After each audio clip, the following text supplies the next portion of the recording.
السلام علیکم ورحمۃ اللہ وبرکاتہ۔ الحمد للہ نحمدہ ونستعینہ ونستغفرہ ونؤمن بہ ونتوکل علیہ ونعوذ باللہ من شرور انفسنا ومن سیئات اعمالنا من یہدی اللہ فلا مضل لہ ومن یضلل فلا ہادی لہ ونشهد أن لا إله إلا الله وحده لا شريك له ونشهد أن محمدًا عبده ورسوله أرسل بالحق بشيرًا ونذيرًا وداعيًا إلى الله بإذنه وسراجًا منيرًا اللهم صل على محمد وعلى آل محمد وبارك وسلم۔ قابل احترام بزرگوں، عزیز نوجوان ساتھیوں، اللہ تعالیٰ نے انسان کو پیدا کیا اور زمین کو زندگی گزارنے کے لیے ایک بہترین جگہ بنایا۔ ہر طرح کے معقولات فراہم کیے، زندگی کو زمین پہ آسان بنایا۔ انسان زندگی گزارنے کے لیے جو مانگتا ہے ان تمام کو زمین پر مہیا کیا۔ اس کے ساتھ ساتھ اس سے بھی بڑا احسان انسانوں پہ اللہ نے یہ کیا کہ اللہ تعالیٰ نے ہدایت کا سامان فراہم کیا۔ زندگی کیسے گزاری جائے، اور ہدایت کے سامان میں جو سب سے اہم ترین بات ہے وہ ہے توحید۔ انسان کی پوری زندگی توحید کے گرد گھومنی چاہیے۔ توحید نہ ہو اور اچھے کام کیے جائیں، ایسے کاموں کی کوئی اہمیت نہیں ہے۔ بنیادی بات انسان کے اندر توحید ہونی چاہیے، اپنے رب کی معرفت ہونی چاہیے، اور اس توحید کی تفصیل اللہ تعالیٰ نے اپنی کتاب کے ذریعے سے، رسولوں کے ذریعے سے تمام انسانوں تک پہنچائی۔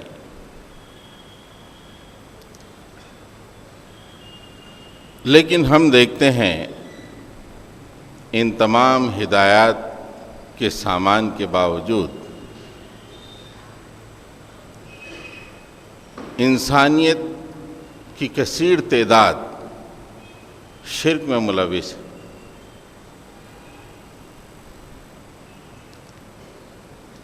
اور بڑے شوق سے شرک انجام دیتی ہے۔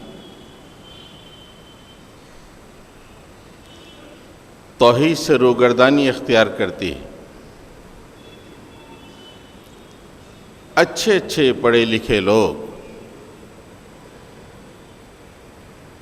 جن کی دانشوری پر کوئی شبہ نہیں ہوتا، جن کی دانشمندی معاشرے میں مشہور ہوتی ہے، ایسے افراد بھی شرک میں ملوث ہو جاتے ہیں۔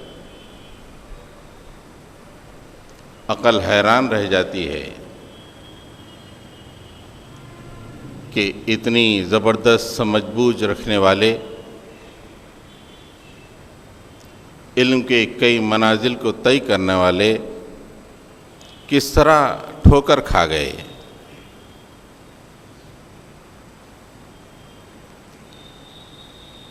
آج ہم جمعہ کی گفتگو میں اسی بات کو تلاش کرنے کی کوشش کریں گے کہ بڑے بڑے دانشور، بڑے بڑے دانشمند کیسے ٹھوکر کھائیں گے یا کیسے ٹھوکر کھا سکتے ہیں، اور توحید کے راستے کو چھوڑ کے انہوں نے شرک کا راستہ کیوں اپنایا۔ اور آخر میں ان تمام لوگوں کے لیے راہ ہدایت کے طور پر قرآن مجید میں جو الفاظ آئے ہیں اس کا بھی ہم ذکر کریں گے، تاکہ وہ لوگ جو توحید سے پھرے ہوئے ہیں ان آیات کی روشنی میں اپنے آپ کو سنبھالیں اور اپنی آخرت سنوارنے کی کوشش کریں۔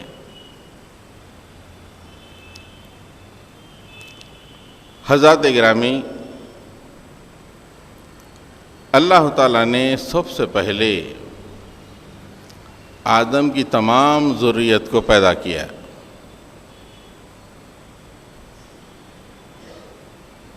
پیدا کرنے کے بعد تمام ذریت کو جمع کیا اور ان سے عہد لیا۔ اس عہد کو کہتے ہیں وعدہ الست۔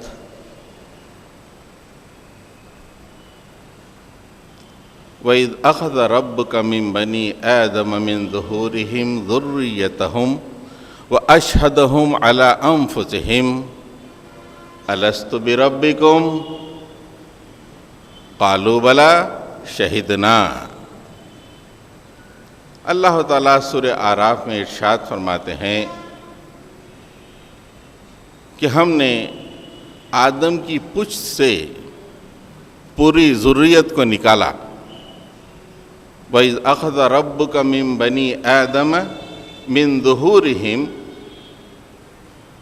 پوری ذریت کو، ذُرِّيَّتَهُمْ، پوری ذریت کو آدم کی پشت سے نکالا اور ان تمام کو جمع کیا۔ وَأَشْهَدَهُمْ، اور ان سے ہم نے گواہی لی، عَلَىٰ أَنفُسِهِمْ، ان کی اپنی جانوں پر ہم نے ان سے گواہی لی۔ کیا گواہی؟ الست بربکم، کیا میں تمہارا رب نہیں ہوں؟ قالوا بلا شہدنا، تمام نے کہا کہ آپ ہمارے رب ہیں، ہاں آپ ہمارے رب ہیں، ہم اسی گواہی دیتے ہیں۔ دنیا کے دانشور،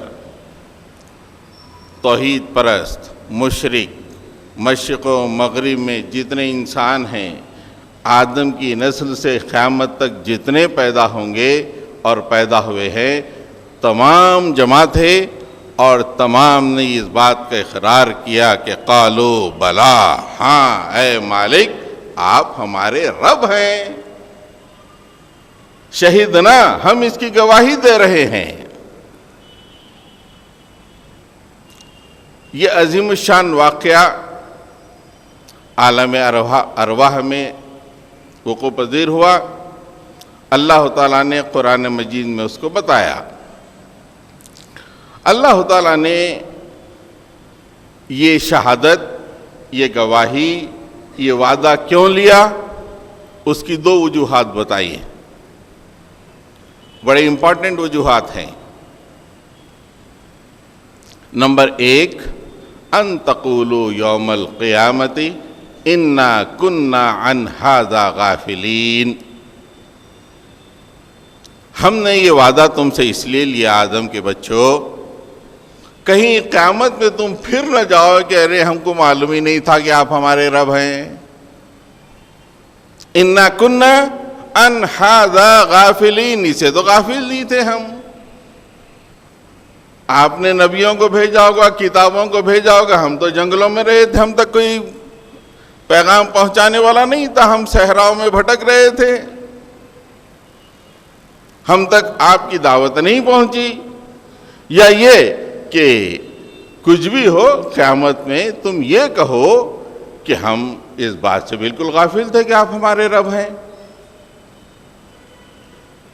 یہ عذر نہ پیش کرو قیامت میں، اس لیے ہم نے تم سے وعدہ لیا۔ اس لیے کہ انسان عذر پیش کرنے کا ماہر ہے، قیامت میں کہیں عذر پیش نہ کر دے کہ آپ ہمارے رب ہیں، ہم کو معلوم ہی نہیں تھا بھائی۔ ایک دوسرا، ایک اور وجہ اللہ تعالیٰ نے بتائی، او تقولوا انما اشرک آباؤنا من قبل وکننا ذریۃ من بعدہم افتہلکنا بما فعل المبتلون۔ اے اللہ، انما اشرک آباؤنا من قبل، یہ شرک ہم نے نہیں کیا مالک، ہم سے پہلے ہمارے باپ دادا نے کیا۔ اور ہم کون ہیں؟ ہم ان کے پیٹ میں پیدا ہوئی اولاد ہیں۔ انما اشرک آباؤنا من قبل، جو شرک کی بات تو کہہ رہا ہے دراصل ہم نے نہیں کیا، یہ ہمارے باپ دادا نے کیا۔ وَكُنَّا ذُرِّيَّةً مِّن بَعْدِهِمْ، ہم تو ان کے بچے تھے، جو راستہ وہ ڈالے اسی پہ ہم چلے، کیوں پکڑ رہا؟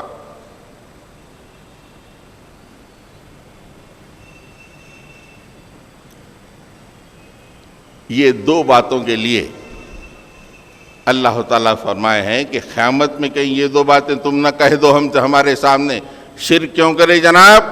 میرے کو معلوم نہیں تھا آپ خدا ہیں،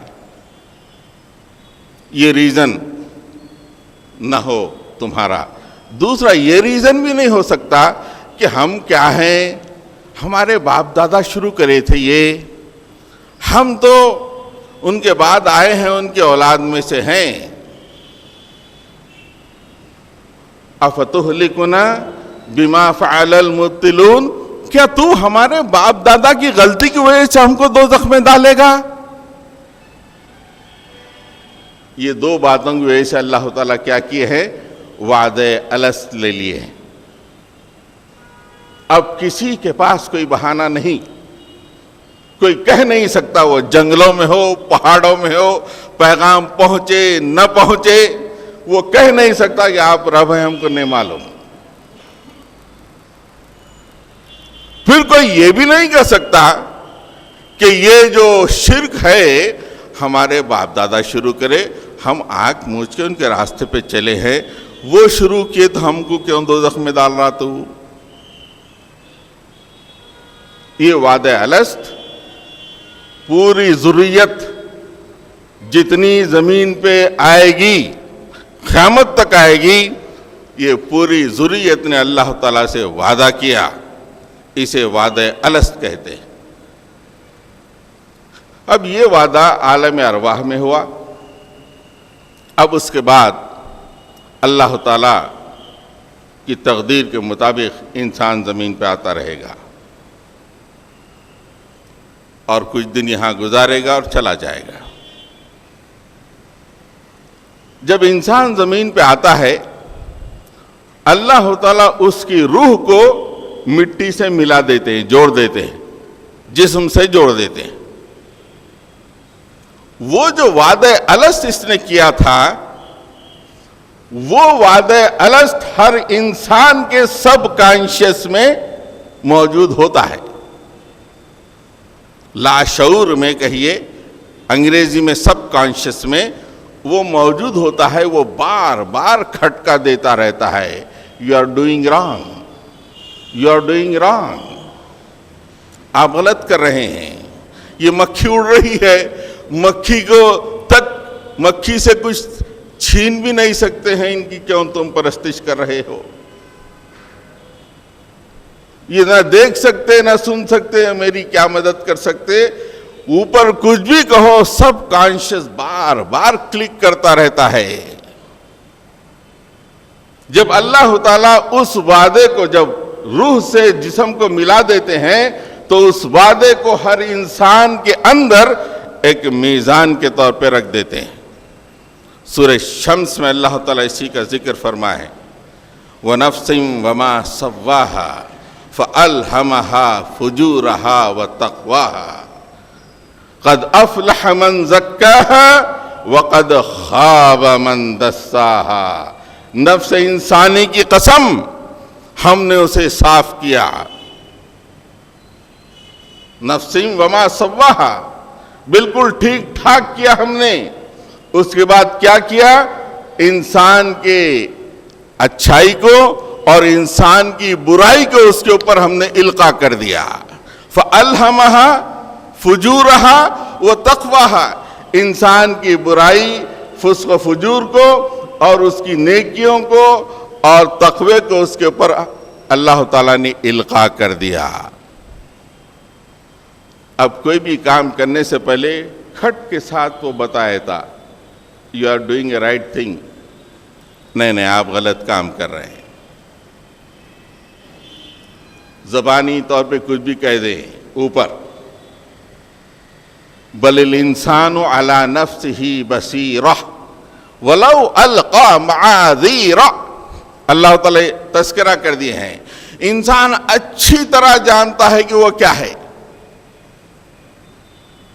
بل الانسان علی نفسہ بصیرہ، ہر انسان اچھی طرح جانتا ہے کہ وہ کہاں ٹھہرا ہوا ہے۔ وَلَوْ أَلْقَى مَعَاذِيرًا، یہ اور بات ہے کہ زبان سے معذرتیں پیش کرتے رہتا ہے۔ اب زبان سے کچھ بھی کہہ دے، اس کے اندر یہ بات، یہ مشینری موجود ہے کہ جب برائی کرے وہ کھٹ کے ساتھ بولتا ہے کہ تم برائی کر رہے ہو۔ اللہ تعالیٰ فرماتے ہیں قد افلح من زکاہا، کامیاب ہوا وہ جس نے اس کا تزکیہ کیا۔ اندر والے نے کہا کہ برائی ہے، فوری مان لیا اور برائی سے ہٹ گیا، کامیاب ہوا۔ وقد خاب من دسہا، خاموش بیٹھ، چل میرے کرنا ہے، یہ دبا دیا، اس کی سانسیں دبا دیا اندر والے کی اور کر گزرا تو وہ ناکام و نامراد ہوا۔ میجارٹی ہو کے مائنارٹی، گورے ہو کے کالے، ہر ایک کے اندر یہ مشینری، یہ میزان موجود ہے، اس لیے کہ اس نے وعدہ الست کر کے آیا ہے۔ بہت سارے لوگ ایک کام کر رہے ہیں، صحیح ہو سکتا یہ نہیں، اندر والا کیا کھٹکا دے رہا ہے اس کی بنیاد پہ فیصلہ ہوگا قیامت میں۔ اب آئیے، یہ میزان ہر آدمی کے اندر موجود ہے، لیکن آدمی کو اللہ تعالیٰ نے چند کمزوریوں کے ساتھ پیدا کیا ہے۔ وہ کمزوری اور یہ میزان، یہ دونوں کے درمیان زبردست جنگ چلتی رہتی ہے ہمیشہ، ایوری سیکنڈ۔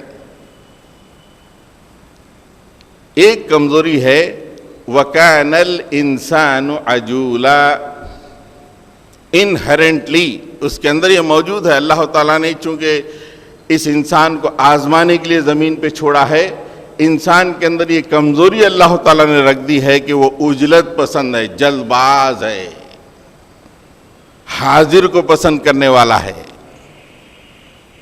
امیڈیٹ جو حاضر ہے اسے پسند کرنے والا ہے۔ عجولہ، عجلت پسند، یہ کمزوری ہے اس کی۔ ایک اور مقام پہ دو کمزوریوں کا تذکرہ کیا ہے، اِنَّهُ كَانَ ظَلُومًا جَهُولًا، انسان ظالم اور جہالت پیشہ ہے، جاہل ہے اور ظالم ہے۔ ایک اور مقام پہ یہ فرمایا کہ وَكَانَ الْإِنسَانُ لَظَلُومٌ كَفَّارٌ،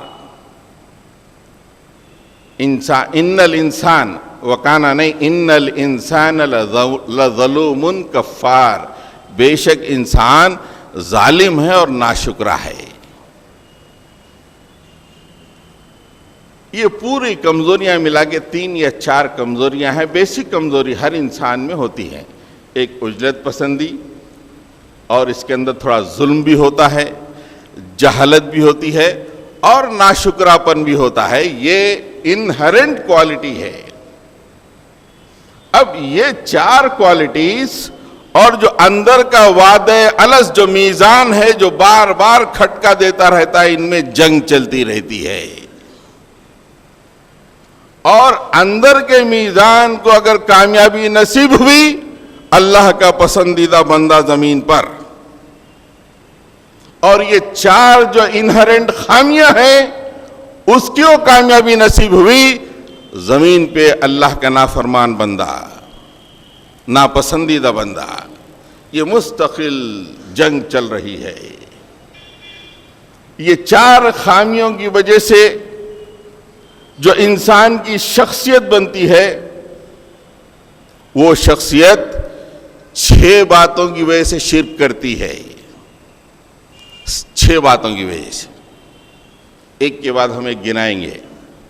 شرک کیوں ہوتا ہے؟ بڑے بڑے دانشمند لوگ کیوں کرتے ہیں؟ ڈاکٹرز ہیں، انجینئرز ہیں، سائنٹسٹ ہیں، قرآن و حدیث کا علم جاننے والے ہیں، ان تمام کے باوجود بھی شرک ہو رہا ہے. کیوں؟ یہ 4 جو خامیاں ہیں، عجلت پسندی، ظلم اور جہالت، اور آخری جو معاملہ ہے وہ ناشکرا پن، یہ 4 کی وجہ سے جو شخصیت بن رہی ہے، وہ شخصیت اندر کے جو میزان ہے اس کے مقابلے میں یہ شخصیت، یہ 4 باتیں کامیاب ہو جاتی ہیں، آدمی شرک کرنے لگتا ہے.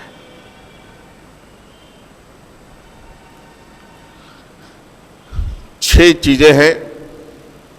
6 میں 4 چیزوں کی وجہ سے شرک کرتا ہے اور 2 چیزوں کی وجہ سے شرک پہ قائم ہو جاتا ہے. نمبر 1، عجلت پسندی. پریشانی میں گھر گیا. اللہ تعالیٰ بولے کہ ہم لائے پریشانی برداشت کرو، تمہاری آزمائش کے لیے ہم پریشانی لائے ہیں، برداشت کرو. ان بولتا نہیں، میرے کو پریشانی نہیں ہونا. ایسا خدا ہونا جو پریشانی سے نکالے. اللہ تعالیٰ تو بولتا کہ پریشانی ہماری طرف سے ہے، برداشت کرو. ہم تم کو نیکیاں دینے کے لیے پریشانی لائے ہیں، یا ہماری حکمت ہے یہ پریشانی کچھ دن کے لیے ہے. فَمَن يَعْمَلْ مِثْقَالَ ذَرَّةٍ فَإِنَّ مَعَ الْعُسْرِ يُسْرًا إِنَّ مَعَ الْعُسْرِ يُسْرًا. بے شک تنگی کے بعد راحت ہے، بے شک تنگی کے بعد راحت ہے. یہ تنگی چند دن کی ہے، اس کے بعد راحت ہے، تھوڑے دن برداشت کرو. بیمار ہو گئے، تھوڑے دن برداشت کرو، ٹھیک ہو جاؤ گے. یا اگر یہ بیماری میں مر گئے بھی تو کوئی بات نہیں، جنت میں جاؤ گے. نہیں نہیں نہیں، میرے کو فوری علاج ہونا، فوری صحت ہونا. یہ عجلت پسندی، وہ اللہ بولے گا کہ میری طرف سے ہے، تو بندہ کیا کرتا ہے؟ دوسرے خداؤں کو ڈھونڈتا ہے، کون مجھے جلدی صحت دے گا. 1-2 لوگ کوئی نہ کوئی مشورہ دیتے، وہاں جاؤ بہت جلدی ہو جاتی، وہاں بکرا کاٹو اچھا ہو جاتا. عجلت پسندی. یہ عجلت پسندی کی بنیاد پر آدمی شرک میں چلا جاتا ہے. جبکہ اللہ تعالیٰ کہہ رہا ہے کہ تم برداشت کرو، مصیبت میری طرف سے آئی ہے. اگر تم مصیبت ہی میں دنیا سے رخصت ہو گئے تو کوئی بات نہیں، قیامت میں تمہارے لیے انتہائی اجر میں مہیا کر رکھا ہوں. یا نہیں تو دوسری میری حکمت کے تحت کچھ دن برداشت کرو، تم کو آسانی مہیا ہو جائے گی. بندہ بولتا کہ نہیں نہیں نہیں، میرے کو ابھی ہونا. ابھی ہونے کے لیے کوئی بھی بولتا نہیں، فوری ہونا نا، وہاں جاؤ. اس لیے عجلت پسندی کی بنیاد پہ آدمی شرک کرتا ہے. دوسری بات جس وجہ سے آدمی شرک کرتا ہے، آدمی اپنے ٹرمز پہ زندگی گزارنا چاہتا ہے. اپنے ٹرمز پر میرا پروگرام، میرا پلان، اس کے مطابق زندگی ہونا. آج میں لڑکی کی شادی کرنا چاہوں، کل ہو جانا، میرا پلان ہے یہ. اللہ تعالیٰ کہتا ہے، اللہ پہ یقین رکھنے والے یا اندر والا کہتا ہے کہ تیرے ہاتھ میں کچھ بھی نہیں ہے، جب اللہ چاہتا جب ہی ہوتا. نہیں نہیں نہیں نہیں، I want to live on my own terms. کہاں جانا وہاں جاؤ، وہ در پہ چلے جاؤ، تمہارا کام بن جاتا، ہو جاتا. یہ میرا بزنس پلان ہے، اس میں یہ تاریخ کو اتنا پروفٹ ہونا، یہ تاریخ کو اتنا پروفٹ ہونا، ایسی بیلنس شیٹ بننا. اللہ تعالیٰ بولے کہ پوری کائنات میں چلا رہا ہوں، تم کو فائدہ نقصان جو بھی ہوگا وہ میں دینے والا ہوں. میں بولوں گا نہیں، مجھے پروفٹ، بزنس میں شروع کیا، پروفٹ ہونا ہی ہونا. کہاں جانا؟ وہ مول صاحب پاس جا کے لکھا کے لا کے لگا لو، شروع. یہ دوسری نفسیات ہے شرک کی، اللہ کے اوپر نہیں. اللہ تعالیٰ کے مدبر الامر ہونے پر یقین نہیں کہ اللہ تعالیٰ جو چاہتا ہے ہوتا ہے. نفع بھی آتا ہے تو اللہ کی طرف سے، نقصان بھی آتا ہے تو اللہ کی طرف سے، بیماری بھی آئے اللہ کی طرف سے. نہیں نہیں نہیں، مجھے نہیں ہونا. میں بزنس کرا تو میرے حساب سے ہونا. یہ سال مجھے 20 لاکھ پرافٹ آنا. کس کے پاس جانا؟ وہاں جاؤ، تختی مل جاتی، لگا دو.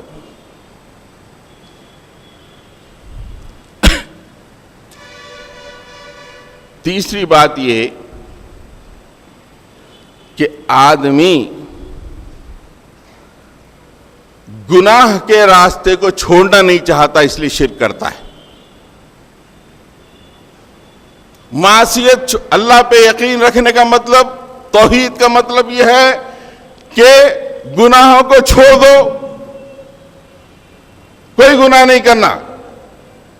لیکن آدمی بولتا نہیں نہیں، یہ نہیں ہو سکتا صاحب، گناہ چھوڑے، یہ دنیا میں گناہ چھوڑ کے کیسا، زندگی کی لذت کیسا. مثال کے طور پر شراب کی دکان کھولنا ہے، وہ اجازت دیتا ایک اللہ. اب شراب کی دکان کوئی کھولا، مالک دکان کھولا، نفع دے دے، اندر والا مانتا. گناہ ہے، گناہ کے راستے پہ چلیں. کوئی بھی بولے گا بھئی یہ راستہ ہی غلط ہے، دیکھ تک مت ادھر.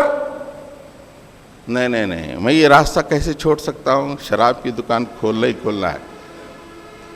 تو پھر مجھے دوسرا خدا ہونا. وہ جاؤ، وہ تصویر لا کے لگا دو، روز پھول لگاؤ، اگربتی لگاؤ، چلاؤ. گناہ کا راستہ آدمی چھوڑنا نہیں چاہتا، اس لیے شرک کرتا ہے. فلم بنائے، کامیاب ہونا. کوئی دعا کر سکتا، مالک اے تمام کائنات کے رزق دینے والے، میں نے فلم بنائی ہے، اسے کامیاب کر دے. ہو سکتا ہے ایسا؟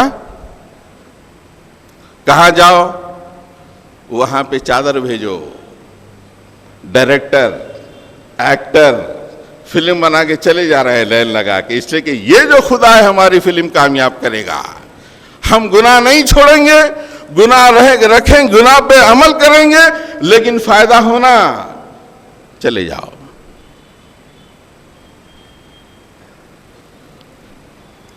چوتھی بات یہ ہے، آدمی جب مایوس ہوتا ہے تو شرک کرتا ہے.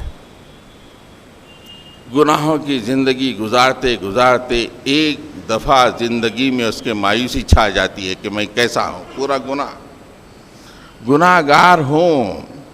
پوری زندگی جب پیچھے پلٹ کے دیکھتا ہے تو کوئی نیکی نہیں، گناہ ہی گناہ، آدمی مایوس ہو آتا ہے. اب مرنے کے بعد میرا کیا ہوگا، خیال آیا تھا. اللہ تعالیٰ جو قرآن میں کہتا ہے اس کی طرف اس کی توجہ نہیں جاتی. قل یا عبادی الذین اسرفوا علی انفسہم لا تقنطوا من رحمت اللہ ان اللہ یغفر الذنوب جمیعا. کہہ دیجئے میرے ان بندوں سے جنہوں نے اپنے نفس پہ ظلم کیا ہے، اللہ کی رحمت سے مایوس نہ ہو، اللہ تعالیٰ تمام گناہوں کو معاف کرنے والا ہے۔ یہ پھر بھی وہ آیت ان لوگوں کے لیے جو گناہ کا راستہ چھوڑنا چاہتے ہیں، چھوڑ کے نیکوکاری کا راستہ اختیار کرنا چاہتے ہیں۔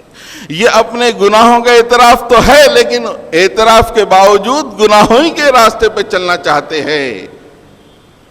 کیا کرو؟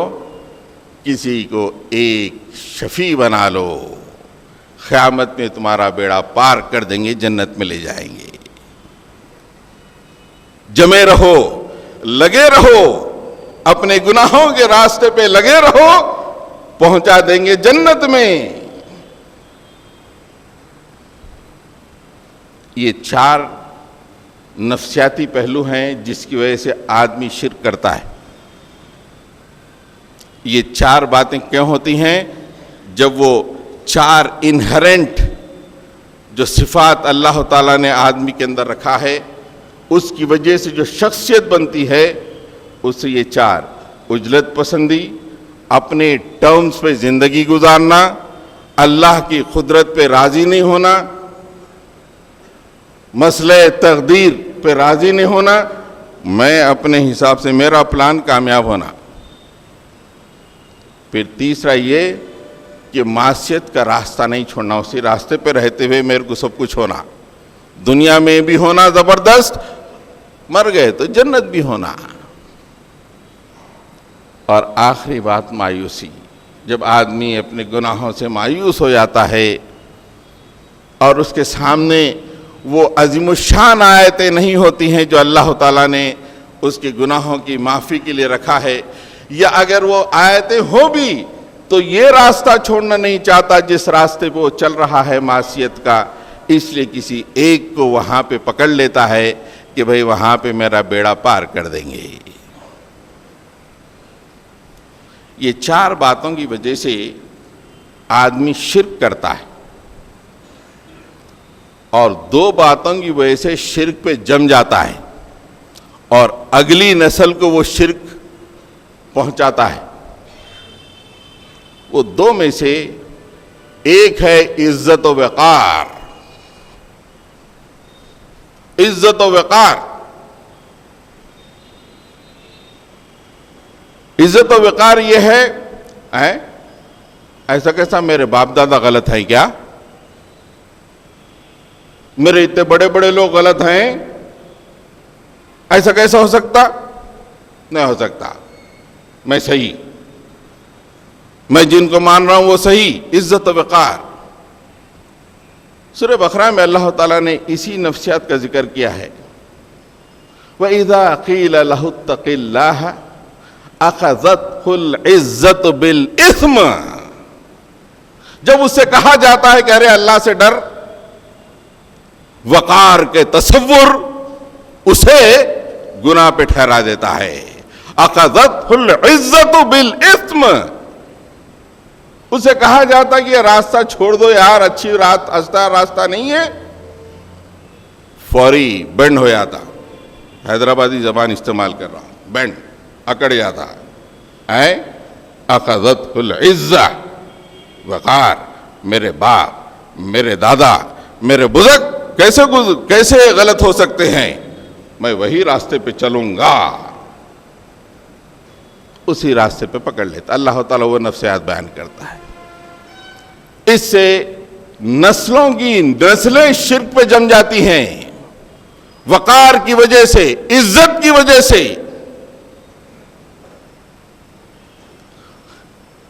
اور دوسرا محبت پیدا ہو جاتی۔ ہر آدمی کے اندر اللہ تعالیٰ نے یہ بات رکھی ہے کہ جب کسی کے بارے میں کچھ اچھائی سنتا ہے تو اس سے محبت پیدا ہو جاتی، جب کسی کے بارے میں برائی سنتا ہے تو اس سے نفرت پیدا ہو جاتی۔ مثال کے طور پہ میں ہوں، میرے کئی چاہنے والے یہاں پر ہیں اور کئی نہیں چاہنے والے بھی ہیں۔ ایک نیا آدمی آیا اور مجھ سے چاہنے والے سے ملا، وسیم بھائی بہت اچھے آدمی ہیں، ایسا فلاں، اس شخص کو مجھ سے محبت پیدا ہو جاتی ہے۔ اگر ان لوگوں سے اس کی ملاقات ہوئی جو مجھے نہیں چاہتے ہیں، ارے بہت فالتو آدمی، بھئی تقریر کر لیا تو ہو گیا کیا، یہ اس کے دل میں نفرت پیدا ہو جاتی۔ ہر انسان کے دل میں ہے،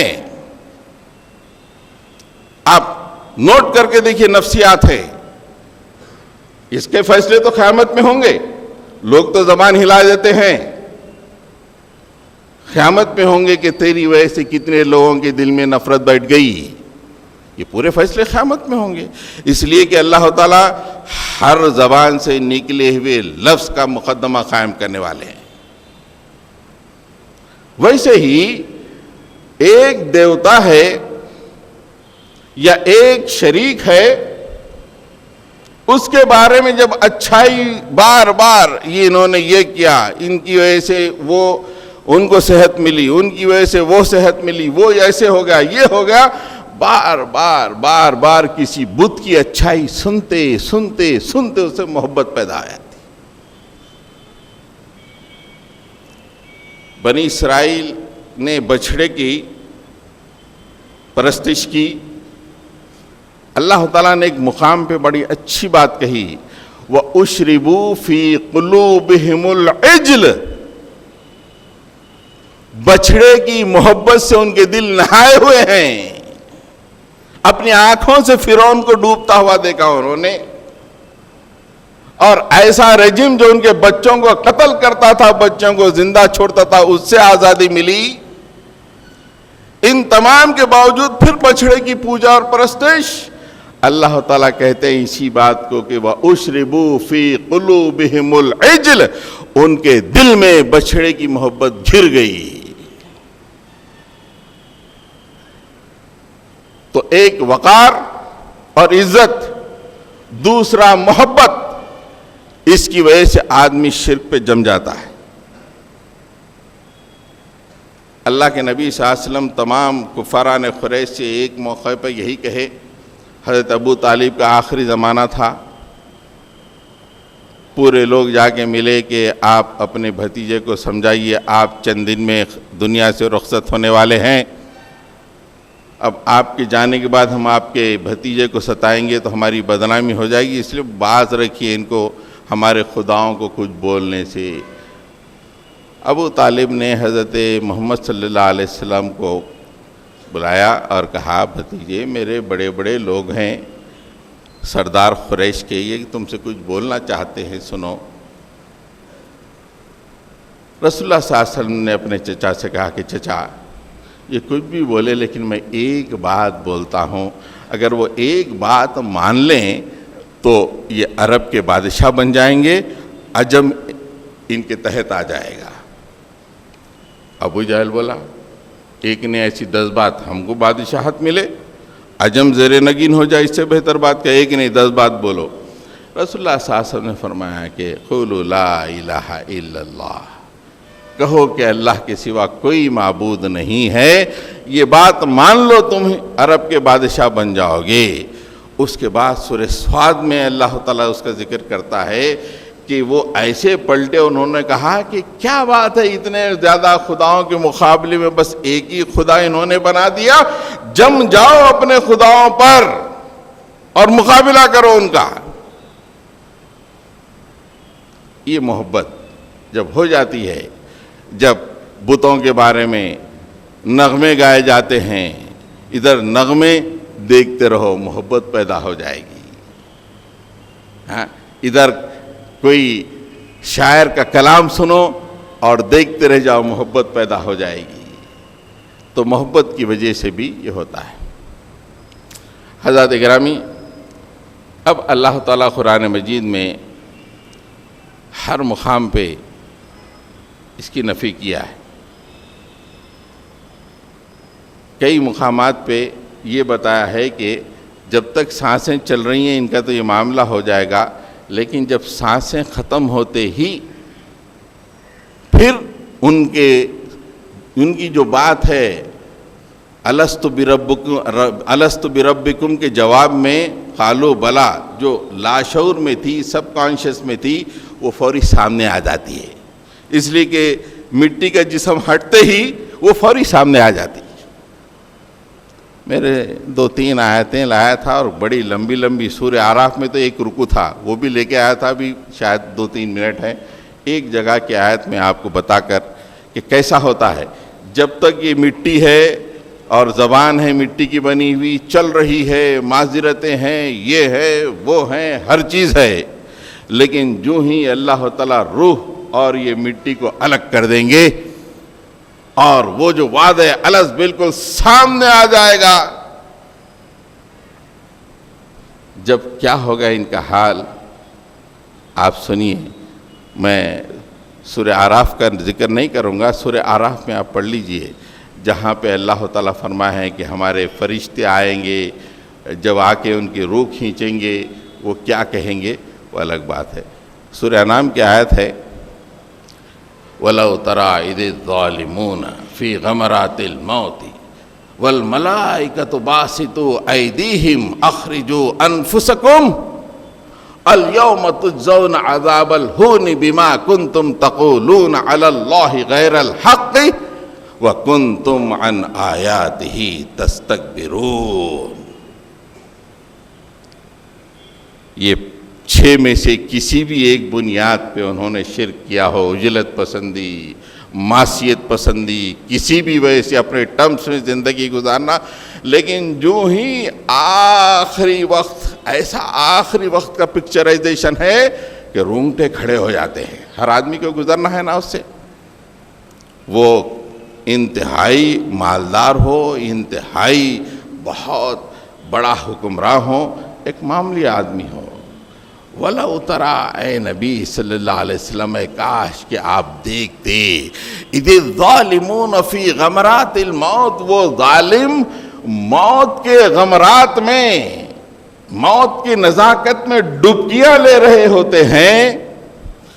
وَالْمَلَائِكَةُ بَاسِطُو أَيْدِيهِمْ، اور ہمارے ملائکہ ہاتھ پھیلا پھیلا کے کہتے ہیں اخرجوا انفسکم، نکال، جان نکال، بہت بڑا تھا تو، اخرجوا انفسکم، نکال زبان، بے لگام چلاتا تھا 2 جبڑوں کے بیچ میں والی چیز کو، اخرجوا انفسکم، نکال، جان نکال۔ الیوم تجزون عذاب الہون، آج تجھے عذاب ہون، انتہائی شرمناک دردناک قسم کا عذاب دیا جائے گا۔ کیوں دیا جائے گا؟ بما کنتم تقولون علی اللہ غیر الحق، اللہ کے اوپر تم نے ایسی باتیں لگائی جو غیر حق تھیں، شرک کرتے تھے۔ وَكُنْتُمْ عَنْ آيَاتِهِ تَسْتَكْبِرُونَ، جب ہماری آیتیں، اللہ کی آیتیں تمہارے سامنے پڑھی جاتی تھیں تو تم استکبار کرتے تھے، غرور کرتے تھے، ان کے سامنے جھکتے نہیں تھے۔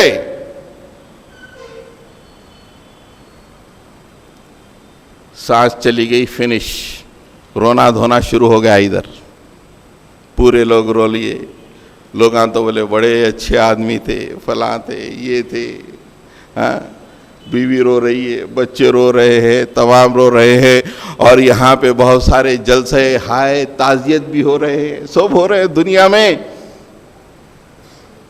لیکن مول صاحب، جناب، مول صاحب نہیں بولنا چاہیے، جناب پہنچ گئے اللہ کے دربار میں، سانس نکلتے ہی اللہ کیا کہہ رہا ہے دیکھو، وَلَقَدْ جِئْتُمُونَا فُرَادَا كَمَا خَلَقْنَاكُمْ أَوَّلَ مَرَّةٍ، ارے پہنچ گئے ہمارے دربار میں تنے تنہا، جیسا ہم نے تنہا تمہیں پیدا کیا تھا، پہنچ گئے۔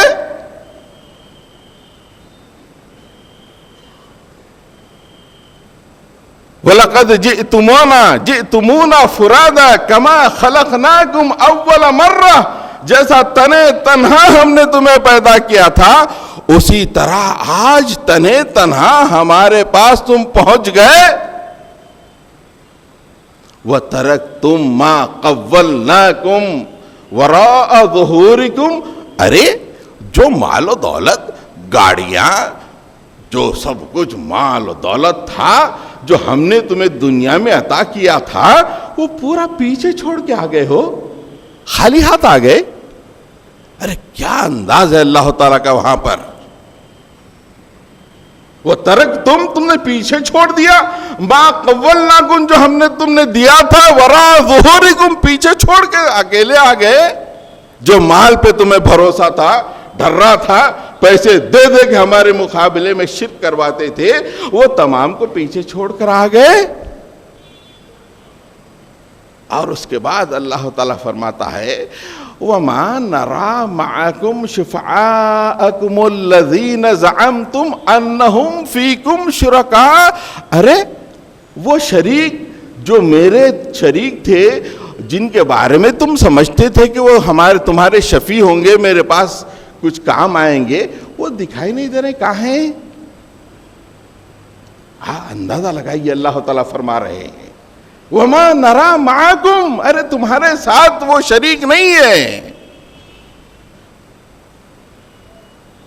أَنَّكُمْ زَعَمْتُمْ أَنَّهُمْ فِيكُمْ شُرَكَاء, میرے جو شریک تم سمجھتے تھے وہ آج دکھائی نہیں دے رہے ہیں. یو آر ایلون, تنے تنہا میرے پاس آ گئے. لَقَدْ تَقَطَّعَ بَيْنَكُمْ وَضَلَّ عَنْكُمْ ما کانوا یفترون. اللہ تعالیٰ فرماتے ہیں کہ تمام رابطے تمہارے کٹ گئے, تمام رابطے کٹ گئے, اور تم ہر چیز کھو کے یہاں پہ آ گئے ہو, اور تنے تنہا آ گئے ہو, اور میں ان کسی شفیع کو, کسی شریک کو نہیں دیکھ رہا ہوں اپنے آنکھوں سے. یہ وہ آدمی جو دنیا میں شرک کر رہا ہے اللہ کے پاس پہنچے گا تو کوئی بھی رہنے دو, کتنا بڑا کیوں نہ ہو, اللہ تعالیٰ ان سے یہی پوچھیں گے کہ کہاں ہے جناب. بہت زمین پہ اچھل اچھل کے کہتے تھے وہ شریک, وہ شریک, وہ شفیع, وہ شفیع, میں نہیں دیکھ رہا ہوں, کہاں ہے. اللہ تعالیٰ ہمیں اس طرح کے شرک سے بچائے. اللہ تعالیٰ ہمیں پسند کرنے والوں میں شامل فرمائے, توحید خالص پہ عمل کرنے والا ہمیں بنائے. رب اغفر وارحم انت خیر الراحمین. صلی اللہ تعالیٰ علی خیر خلق محمد و آلہ وسلم.